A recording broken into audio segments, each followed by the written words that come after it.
జరుగుతూనే ఉన్నాయి, చాలా మంది చేస్తున్నారు. ఇది స్టేజ్, ఇంకా ఇక్కడ పని జరుగుతూ ఉంది, సున్నం పని.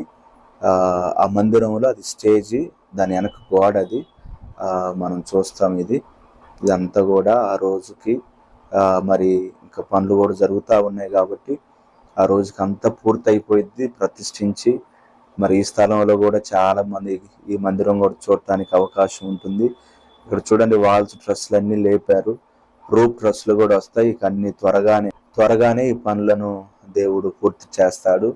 6వ తారీఖు మనం చూస్తాం దేవుని మందిరం అంతా పూర్తయి మందిరంలో చక్కని వాక్యాలు. మనం ఎన్నో మందిరాలు చూస్తున్నాం ఈ రోజుల్లో, ఎక్కడ చూసినా మందిరాల్లో ఈ మందిరాల సినిమా థియేటర్లో అర్థం కాని పరిస్థితులు, ఏదేదో చేస్తున్నారు. కానీ దేవుడు ఓసన్న పరిచర్యకు మరి దైవజనులు ఒక మంచి పునాది వేశాడు. ఓసన్న మినిస్ట్రీకి ఏసన్న గారు వేసిన మంచి పునాది. ఎటు చూసిన వాక్యాలు, బలపరిచే